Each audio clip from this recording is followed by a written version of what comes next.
Saudaraku, selamat pagi. Waktu di sini saudara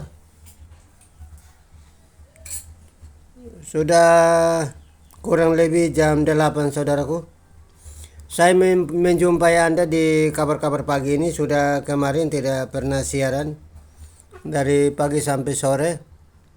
Hari ini saya menjumpai Anda di kabar ini saudara. Saudaraku,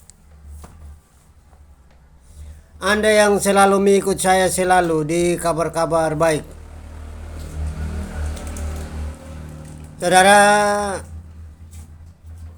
tidak mudah saya melupakan Anda dalam kabar-kabar tiap pagi.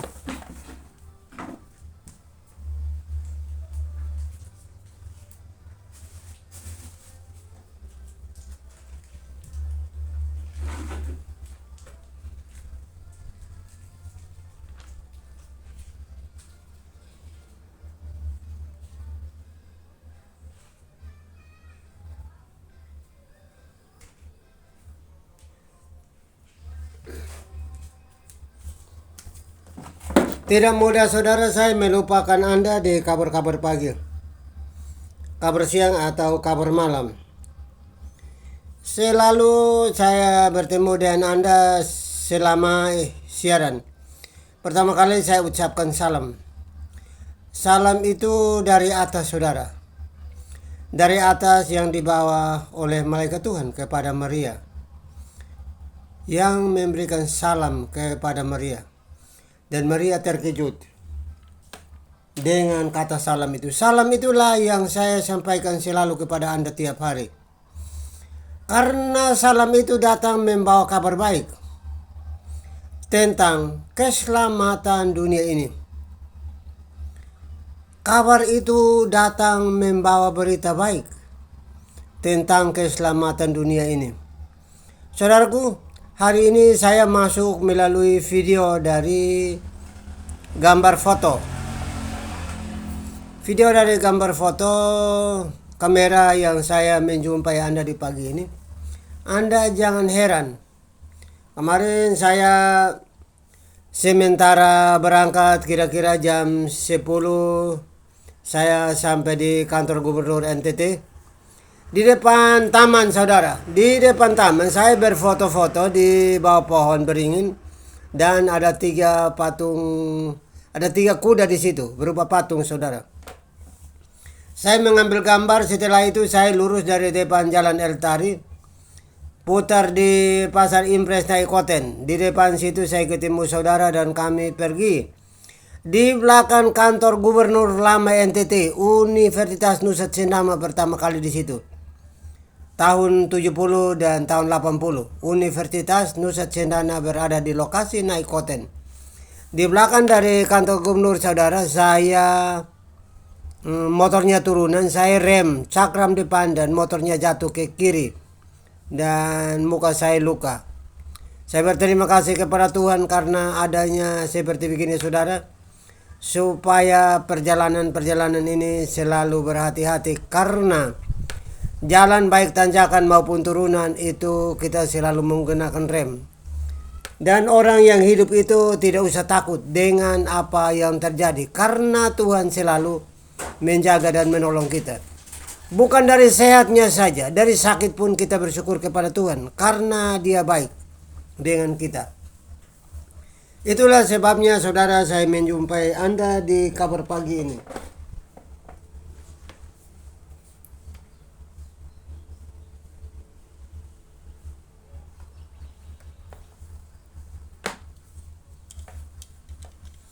Saya menjumpai Anda di kabar pagi ini saudara.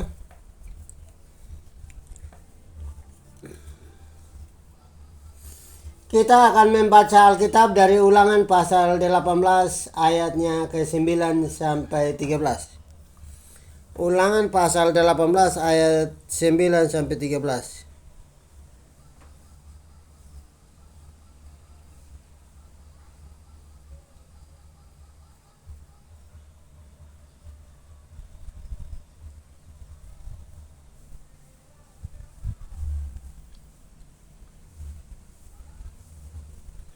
Saudaraku, Ini perikop dari Ulangan pasal 18 ayat 9. Bunyinya demikian saudara, bertenun dan bernubuat. Ayat 9. Apabila engkau sudah masuk ke negeri yang diberikan Tuhan kepadamu oleh Tuhan Allahmu, maka janganlah engkau belajar berlaku sesuai dengan kekejian yang dilakukan bangsa-bangsa itu di antaramu. Jangan didapati seorang pun yang mempersembahkan anaknya laki-laki atau perempuan sebagai korban dalam api, ataupun seorang yang menjadi petenung, seorang peramal, seorang penelaah, seorang penyihir. Ayat yang ke-11 saudara, seorang pemantera atau seorang yang bertanya kepada arwah atau kepada roh-roh beramal, atau meminta petunjuk kepada orang-orang mati. Saudara, Anda keluargaku yang berasal dari Pulau Timur, keluarga Tamonov dan seluruh rumpun keluarga, Natoni, Stefa, Misa, dan lain-lain. Saudara, Anda yang berkecil hati apabila saya sedang tidak menyebutkan marga Anda, nama Anda. Ayat yang di atas ini, ayat yang ke-11. Seorang pemantra atau seorang yang bertanya kepada arwah atau kepada peramal atau meminta petunjuk kepada orang-orang mati. Ini Alkitab saudara. Tidak boleh Anda datang dari tempat jauh terus datang ke kampung lalu harus menghormati orang mati. Orang mati dia udah mati, tidak ada gunanya lagi. Tubuhnya sudah menjadi tanah. Rohnya sudah kembali kepada pemiliknya. Jiwanya lah akan menanti kedatangan Tuhan yang kedua kali. Jadi atas sumpah, atas sarapa yang engkau katakan kepada orang lain itu akan kembali kepadamu. Karena engkau tidak tahu apa yang engkau ucapkan tentang orang-orang mati. Saudara, itu yang saya bacakan kepadamu.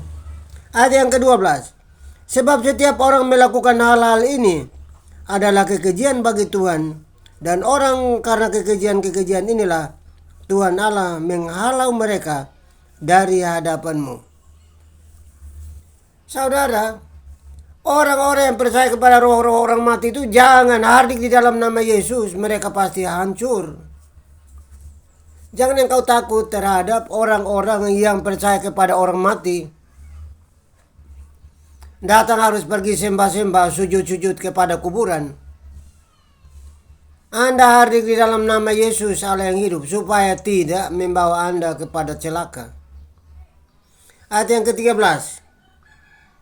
Harus engkau hidup dengan tidak bercela di hadapan Tuhan Allahmu. Sebab bangsa-bangsa yang daerahnya akan kau duduki inilah mendengarkan kepada peramal atau petenun, tetapi engkau ini tidak diizinkan Tuhan Allahmu melakukan yang demikian. Itulah saudara saya membacakan kepada Anda. Di mana engkau Anda berada. Jikalau engkau pergi ke tempat jauh dan pulang ke kampung halamannya, menghadap Tuhan yang Maha Esa, yang menciptakan langit dan bumi, bukan kepada roh-roh orang mati, bukan kepada nyawa orang mati. Dia sudah menjadi tanah dan tidak bisa berkata-kata apa-apa, tidak berdaya. Sedangkan engkau yang hidup, yang dapat berdaya, dan orang mati tidak berdaya karena sudah jadi tanah. Itulah sebabnya saudara, kalau orang dalam satu kumpulan dan ada yang percaya kepada roh orang mati, itu jadi sebab-sebab masalah timbul. Hari ini saudara saya sampaikan kepada Anda di pagi ini. Saya sampaikan kepada Anda di pagi ini biar Anda bisa melihatnya.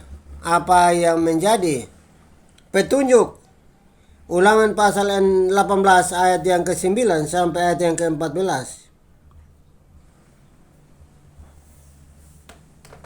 Jangan sekali-kali Anda pergi kepada orang mati meminta petunjuk kepadanya.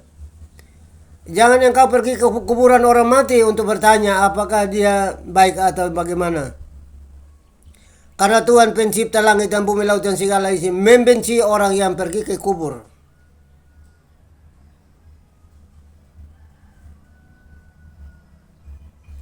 Tuhan pencipta langit dan bumi, laut dan segala isinya membenci orang yang berangkat ke kubur,